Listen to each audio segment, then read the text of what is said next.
My HOA is raising dues by $142,000 per year. HOA fees are exploding all over the country, and for some homeowners, there's no easy way out. They're being hit with massive fee increases, surprise assessments, and monthly costs they never expected. And if you're not careful when it's your turn to buy a home, you can end up in the same situation. Let's jump right in. My HOA is foreclosing on everybody's house. So, if you guys remember last year, I came to tell you guys that my HOA was threatening to put a lien on my home and start the foreclosure process over a $22,000 assessment that I refused to pay. My HOA had been wanting to do some construction on all of the homes, and this was something that was well underway before I purchased my home. I ended up finding out through meeting minutes and talking with neighbors that not only was this something that was planned as far back as 2022, but neighbors who purchased their home around the same time as me did get a disclosure that there was a siding project that was slowly approaching. I am allegedly one of two people who did not get that notice according to the HOA, and so my HOA said that I could pay them the money back on a monthly basis for the next 5 to 10 years. I declined. I don't think that I should have to pay you anything for this. So I knew, I've been getting a lot of letters. I've been working through this, but I knew that they were trying to come after me, put a lien on my home, etc. However, a new person came knocking at the door. It was the construction company. The construction company is now saying that the HOA, my HOA board has not paid them. It's a whole lot going on here. So first, she mentioned the special assessment of $22,000 or whatever it was. So basically, if you're not aware, what a special assessment is, let's say, for example, you are in a condo, in a building with, let's say, 20 condos. The roof might need to be repaired. And who are they coming to when the roof needs to be repaired? All the owners. So if it's $20,000, they'll split it up amongst everyone, and now you have a new bill. Before you go into a HOA community, I'm not going to tell you whether to do it or not. It's your choice. Go in with your eyes open. Look at meeting minutes. Talk to neighbors. Understand what the fees are. Understand the trend of them increasing over time. Understand special assessments they've had in the past. What might be coming for the future. If there's any deferred maintenance on the property or in the subdivision, you want to ask these kind of questions. And it sounds like she probably did, but for whatever reason, like she said, allegedly, she didn't get that heads up on that assessment. And if she did, she might not have bought her property. She might have went in a different direction. So I'm not mad at her for fighting it, but you all let me know. Do you think she should just pay it over the 5-10 years, or should she fight it if she in fact was never notified? And I also don't understand why the construction company is coming to her, but let's figure out what else is going on with that. And they've not received all of their money, and the houses have been done for months. I'm saying for months. And apparently they didn't get all their money. And so now they're putting a lien on the homes, which that process I think has been done today. And our property management company and the HOA is trying to say that it's because of the homeowners who haven't paid. I don't believe that. I know that when the HOA was accepting bids and what they were looking for a company that could give them a $3,000 advance that, of course, they would pay back. However, they never really told us what that advance would be for, why they needed it, etc. It didn't make sense to us. However, they ended up choosing a company that would be able to give them that, which of course they have to pay back. The amount that the construction company says the HOA still owes is $272,000. That sounds like the $300,000 that you guys, I know I'm mixed in there, a little 20 grand in there, right? But that for the most part sounds like the $300,000 that they gave you in advance on. And our HOA is trying to say that it's the homeowners who didn't pay. That doesn't make any sense to me. So the HOA is blaming the unpaid balance on the homeowners, and I'm gonna be real here. It might be true. She even admitted her $22,000 is probably part of that, but something seems kind of off. They probably got most of the money, or I really don't know. Y'all let me know what you think. Do you think the HOA is being honest and they haven't paid the balance because homeowners haven't paid them? And I'm also thinking, if that's the case and they can't pay all the money because the homeowners haven't paid, then why are they even starting the project if they don't have the money? So it's a lot of unanswered things here. A lot of he said, she said. I really don't know what's going on, but I want to hear from you. Would you ever live in an HOA? Let us know in the comments. And if you do or have lived in an HOA, let us know as well. Want to hear your experience, and let's help each other out. So feel free to leave it in the comments. By the way, if you're enjoying this video so far, it will mean the world to me if you take a moment to hit that like and subscribe button. It helps out a whole lot. So thank you in advance. My HOA is raising dues by $142,000 per year. They will now bring in $1.9 million per year. My jaw is just on the floor. What could you possibly spend $1.9 million on legally? Speaking of legal fees, yeah, those legal fees that they spent $22,000 on in a 3-month span, they're planning to increase the legal budget. Yes, they're going to increase it by 27% for unresolved legal issues, foreclosures, and title searches. Also, I'm really not sure why they're using an attorney to do a title search. It's something that any competent person would be able to do on their own. It's all public record. You just link the unit. I mean, maybe I'm just a little above them intellectually, but I promise you, any reasonable person could do a very basic title search. Georgia actually has a very easy to use title search website that's available to the public. I was just on there today to look at our former managers, all the properties he's quit claim back and forth between him and another person.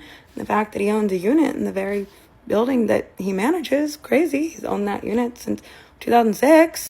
Anyway, they also released a fine schedule, and we're going to get into this. Actually, I'm going to make a whole video on the crazy fine schedule right now.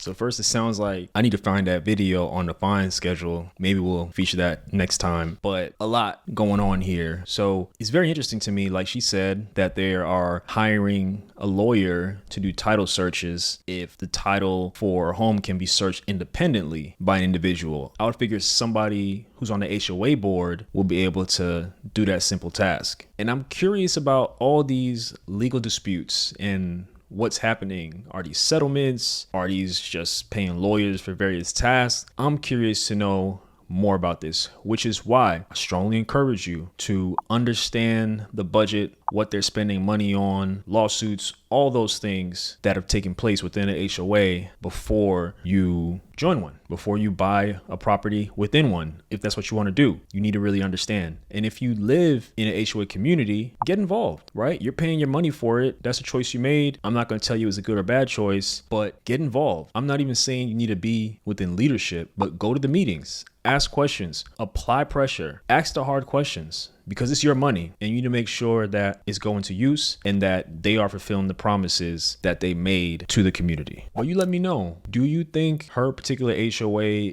is simply overcharging people? Is it standard? I think it's crazy, but let me know what you think about it. I recently had a situation where someone asked me why their home didn't sell. Now, if a listing expires, typically it's because the property isn't priced properly. I took a look at the listing and I saw that it was priced pretty decently. I was really confused. Then I took a look at the HOA. Vegas has some crazy HOAs, so these are the most expensive. First is Lake Las Vegas. Every property in Lake Las Vegas is a part of their master homeowner association. It doesn't matter if it's a condo, townhome, single family home. They're all a part of that umbrella organization, approximately $153 per month. Now, most of the homes in Lake Las Vegas are also located within a sub-association, which is a second HOA on top of the master association. The sub-association ranges between $100 to $900 per month, depending on the home. I've seen some of these houses even have 3 different HOAs. Secondly, we have Askaya.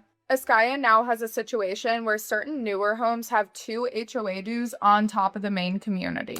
I had to stop there. I heard a concept that I've never heard before. She said an HOA within an HOA. So like I could have HOA 1 charging me $150 and then the HOA underneath that charging more money. So there's a HOA for a HOA. And then she mentioned that she's even seen homes that have 3 HOAs. I'm confused here because I assumed one HOA could do everything that a HOA needs to do. I didn't know there were layers of HOAs. And in my humble opinion, it sounds like a money grab, a straight money grab, because why do you need 3 HOAs? Let me know in the comments if you're familiar with that concept, because this is the first time that I've heard it. I truly don't understand it. I don't know if it's a Vegas thing. I don't know if this is happening throughout the country. So if this is something that you've heard about, definitely let me know, because clearly I need to be enlightened. But let's see what else she has to say.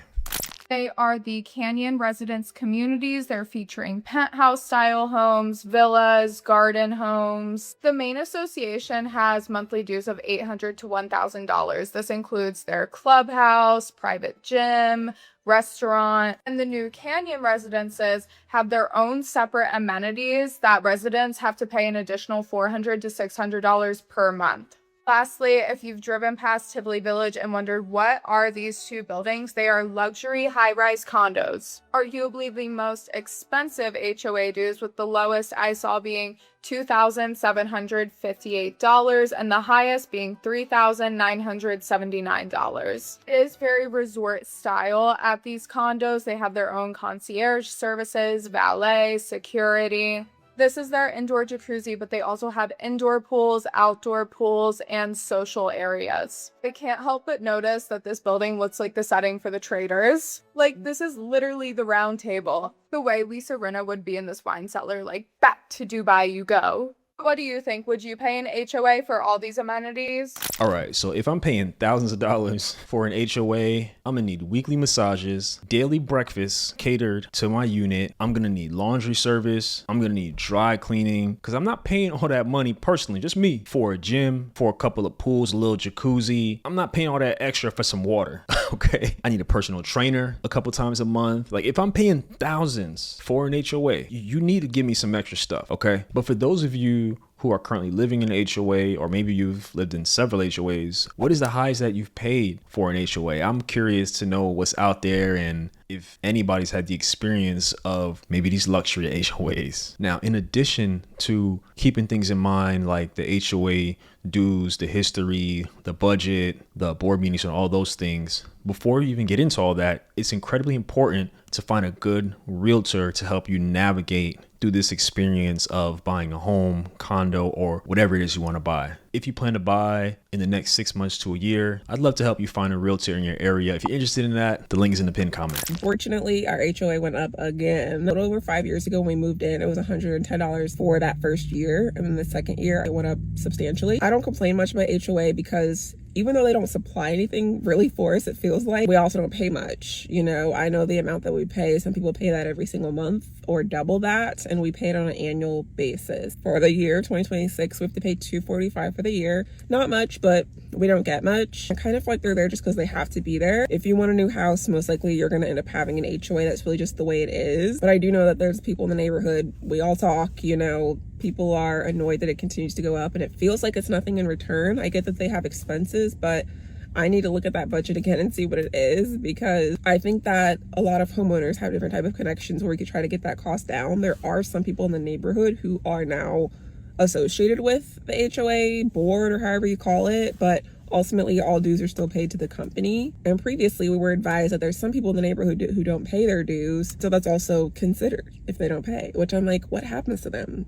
Like, I would think a lien has to go on their home. I don't know. But if one of us has to pay, all of us should have to pay. So I just think that there definitely needs to be more enforcement if that's what's going on. If you pay for an HOA, I'm curious what your costs are. What do they cover? Because as for us, it's pretty minimal. You don't really think about it until that time comes again once a year.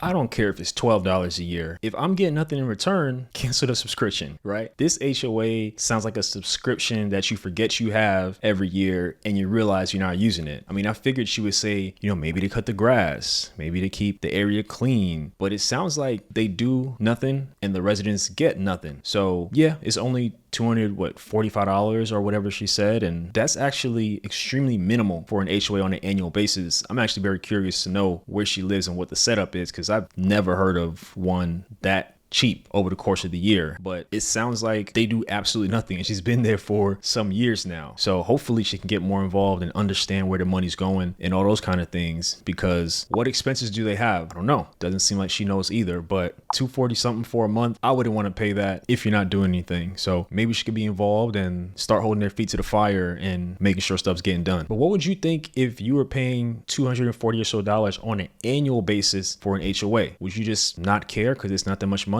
or would you want to actually get something in exchange for your hard-earned cash? Let me know what you think. So what's the takeaway from all this? A lot of people focus on the purchase price of a home, but that's not the only part of the equation like we've seen today. Because when you buy into an HOA, you're also buying into a system of ongoing costs that are gonna change over time. And as we've seen today, these costs can rise much faster than many homeowners expect. And that doesn't mean every HOA is bad. Some communities are actually well managed, financially healthy, and they provide amenities that residents actually enjoy. But it does mean, like I've said, that you need to do your homework before you buy. Understand what the current HOA fee is. Understand how often fees have increased in the past. Understand whether they have adequate reserves, and if there are any major repairs or projects that could lead to a surprise assessment down the road, because you want to be able to plan for that. Because the reality is that the housing costs don't stop at your mortgage payment. Property taxes can go up, insurance can go up, maintenance costs can go up, and the cost of labor over the last couple of years has gone up. And if you live in an HOA, of course, those fees can go up too. The smartest homeowners plan for all of it, not just the payments they see on closing day. And if you're trying to figure out what you can realistically afford, I have a wait list open for an updated version of my home affordability calculator. If you're interested, the link is in the pinned comment. If you're looking to buy or sell a home this year or in the future and need some guidance, I can connect you with the realtor in your area. The link to that is in the pinned comment as well. Now that you know about skyrocketing HOA fees, I want you to understand why some homeowners are choosing to pay their mortgages off early. Check out this video right here.